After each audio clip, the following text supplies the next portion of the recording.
Welcome class 10th। Wasir Badr की एक पंक्ति है, हम भी दरिया है हमें अपना हुनर मालूम है, जिस तरफ भी चल पड़ेंगे रास्ता हो जाएगा। कितने आत्मविश्वास से भरी हैं ये पंक्तियाँ। पर कभी कभी व्यक्ति आत्मविश्वास और आत्मविश्वास के अतिरेक के बीच का फ़र्क, जो बारीक और महीन फ़र्क है, इसे समझ नहीं पाता और इस फ़र्क को समझे बिना अति उत्साह में वो खुद को ईश्वर समझने लगता है, खुदा समझने लगता है, गॉड समझने लगता है। आप अतीत की खिड़कियों में झांक कर या वर्तमान की आंखों में आंखें डालकर देखेंगे तो ऐसे कई उत्साही व्यक्तियों का जिक्र मिलेगा जिन्होंने अति उत्साह में आकर के अपना ही बुरा कर लिया है, राष्ट्र का बुरा कर लिया है या अपनी शख्सियत मिटा ली हो। ऐसे ही एक अति उत्साही व्यक्ति का नाम है नेपोलियन बोनापार्ट, जो इटली के शासक के रूप में जाने जाते हैं, इटली के किंग के रूप में जाने जाते हैं और फ्रांस के फर्स्ट कॉन्सल के रूप में जाने जाते हैं।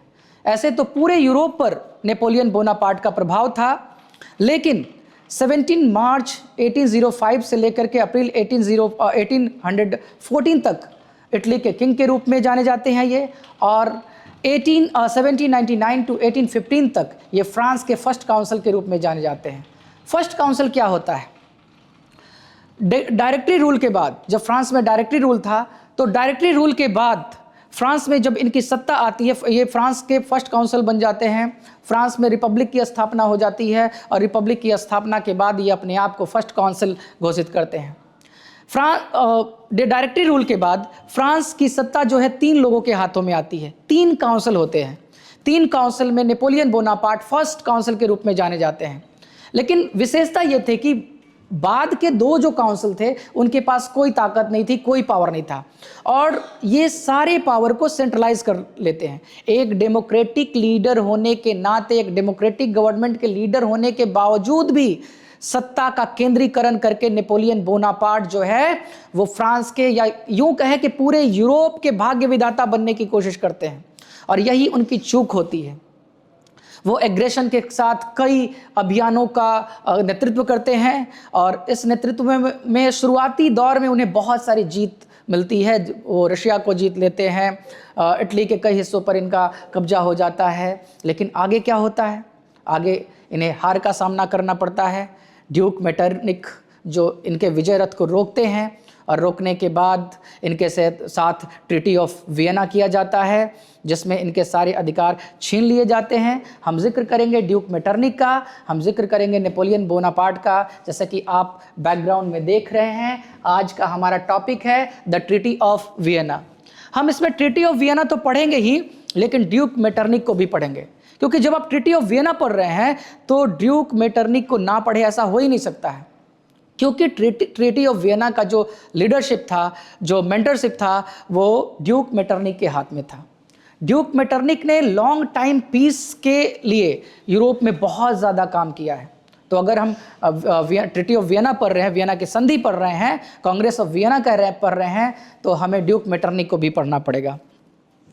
तो अब थोड़ा सा और बात करते हैं नेपोलियन बोनापार्ट की। आपने सुना होगा कि नेपोलियन बोनापार्ट को 1815 के बाद एक्साइल दिया जाता है और एक्साइल में वो उन्हें सेंट हेलेना भेजा जाता है। लेकिन कम ही लोगों को पता होगा कि नेपोलियन बोनापार्ट को 2 बार एक्साइल मिला। पहली बार जो एक्साइल था वो एल्बा में था। एल्बा में जो है 1814 में एक बार उनकी हार होती है, तो 1815 में उन्हें एल्बा भेजा जाता है, जो मेडिटेरेनियन रीजन में है। मेडिटेरेनियन सी का एक आइलैंड है एल्बा, जहां उन्हें भेजा जाता है। ठीक है। उसके बाद दूसरी बार वो 100 डेज के लिए फर्स्ट काउंसिल बनते हैं फ्रांस के, और उसके बाद वाटरलू की लड़ाई होती है, वहाँ उनकी हार होती है और उस हार के बाद उन्हें सेंट हेलेना भेजा जाता है। तो आइए आज हम लोग पढ़ेंगे ट्रीटी ऑफ वियना सबसे पहले, उसके बाद ड्यूक मेटरनिक का रोल पढ़ेंगे, उनका योगदान क्या था इसमें। सबसे पहले हम लोग पढ़ते हैं कि ट्रीटी ऑफ वियना को हम लोग वियना कांग्रेस भी कहते हैं। कांग्रेस का मतलब क्या होता है? तो कांग्रेस का मतलब होता है बॉडी ऑफ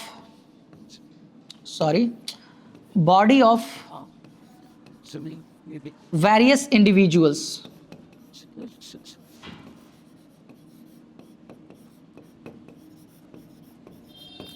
या एक और मीनिंग होता है कांग्रेस का कमिंग टुगेदर।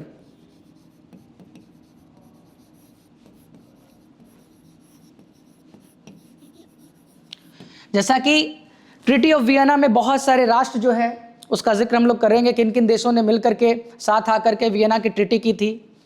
जैसे ये जो बैकग्राउंड है वियना के ट्रीटी के जो बैकग्राउंड है उसमें आप देखते हैं कि नेपोलियन की हार होती है। नेपोलियन के हार के बाद जो फ्रांस को का नेतृत्व नेपोलियन कर रहे होते हैं, तो इनके साथ कुछ देश मिलकर के, जिसमें ब्रिटेन, रसिया, प्रसा और ऑस्ट्रिया, ये 4 देश मिलकर के जो है फ्रांस के साथ यानी नेपोलियन के साथ वियना की संधि करते हैं, वियना की ट्रीटी करते हैं। इसे हम लोग कांग्रेस ऑफ वियना के नाम से भी जानते हैं।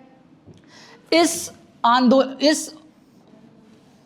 ट्रीटी को लीड कौन करता है? तो चांसलर ड्यूक मेटरनिक। कहां के चांसलर थे? ऑस्ट्रिया के चांसलर थे। टाइम क्या था वियना कांग्रेस का? तो 1815। प्लेस क्या था? वियना। एम क्या था? To provide long term peace and plan for Europe. तो यूरोप में लॉन्ग टर्म पीस को अटेन करना, लॉन्ग टर्म पीस को स्टेबल करने का मुख्य उद्देश्य था वियना कांग्रेस का। क्योंकि नेपोलियनिक वॉर के समय पूरे यूरोप में एक टर्मोइल की स्थिति थी और उसी टर्मोइल को खत्म करना चाहते थे हमारे ड्यूक मेटरनिक। तो एक बार फिर से मैं रिवाइज कराना चाहूंगा। पार्टिसिपेंट्स थे ब्रिटेन, रसिया, प्रशिया और दूसरी तरफ था फ्रांस। होस्ट किसने किया था? चांसलर जो था ऑस्ट्रिया का ड्यूक मेटरनिक। इन्होंने कब हुआ था? 1815 में। प्लेस क्या था? वियना। उद्देश्य क्या था? तो यूरोप में लंबे अवधि तक शांति की स्थापना। आगे हम लोग आते हैं हमारे अगले स्लाइड पे, तो बात करेंगे कॉन्सिक्वेंसेस का। हर इवेंट का कुछ ना कुछ नतीजा होता है, कुछ ना कुछ परिणाम होता है। वियना कांग्रेस का क्या परिणाम था? तो वियना के कांग्रेस का सबसे पहला परिणाम यह था कि the bourbon dynasty restored in power. जो ओल्ड रिजीम की आप लोग बात करते हैं, ओल्ड रिजीम आप लोग जानते हैं, बर्बन डायनेस्टी लुईस 16 के समय जो कहता था आई एम द स्टेट, उसे फिर से रीस्टोर किया जाता है। याद रखेंगे, लुईस 16 को रीस्टोर नहीं किया जाता। लुईस 16 को क्रांति के बाद तो गुलेटिन कर दिया गया था, वो तो खत्म हो चुके थे।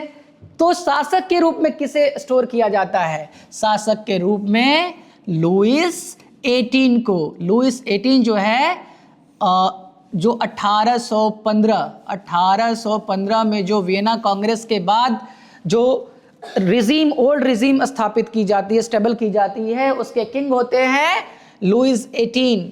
नेपोलियन के समय में ये इधर उधर भागते रहे, इसी कारण से इन्हें प्रवासी राजकुमार के रूप में जाना जाता है, प्रवासी राजकुमार के नाम से जाना जाता है। इन्हें माइग्रेटेड प्रिंस भी कहते हैं। तो इनके बाद और लुईस 18 के बाद चार्ल्स टेन जो है ब्रिटेन कह रहे हैं, फ्रांस की सत्ता में चार्ल्स टेन आते हैं। तो हम लोग पढ़ रहे थे कंसिक्वेंसेस, और कंसिक्वेंसेस में हमने पढ़ा कि 1815 के बाद जो ओल्ड रिजीम था उसे शासन में लाया जाता है और शासक के रूप में लुईस 18 फ्रांस की सत्ता संभालते हैं। लेकिन जो ओल्ड रिजीम था वो मोनार्कियल फॉर्म था। अब का जो रिजीम है, जो न्यू कंजर्वेटिव ऑर्डर था, वो डेमोक्रेटिक था। आगे क्या होता है कि France lost all the territories annexed during the Napoleonic war. Napoleonic war के दौरान फ्रांस ने जितने भी क्षेत्रों को जीता था, फ्रांस वो सारे के सारे लॉस्ट कर देता है। ये जो संधि करने वाले देश होते हैं वो सब इन क्षेत्रों को आपस में बांट लेते हैं। ठीक है, अब क्या होता है भाई?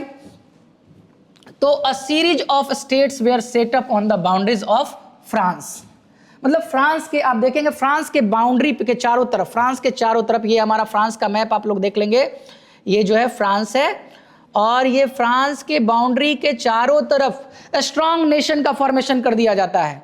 क्यों फॉर्मेशन किया जाता है? कि फ्रांस कोई फर्दर एक्सपेंशन नहीं कर पाए, फर्दर फ्रांस एग्रेशन नहीं हो पाए। तो फर्दर फ्रेंच एग्रेशन को रोकने के लिए, फ्रांस के एक्सपेंशन को रोकने के लिए, फ्रांस की सीमा फिर से आगे नहीं बढ़ जाए, यूरोप में नहीं फैल जाए, इसे रोकने के लिए फ्रांस के साथ वियना की ट्रीटी की जाती है और उसके बाउंड्रीज पे जो स्ट्रॉन्ग नेशन का फॉर्मेशन कर दिया जाता है। जैसे kingdom of Netherlands included Belgium in north. France के नॉर्थ में ये जो यहाँ आप देख पा रहे हैं ये किंगडम ऑफ नीदरलैंड है। तो नॉर्थ में सबसे पहले किंगडम ऑफ नीदरलैंड को फॉर्म किया जाता है, ठीक है। आगे क्या हो गया, Geneva added to Piedmont in south.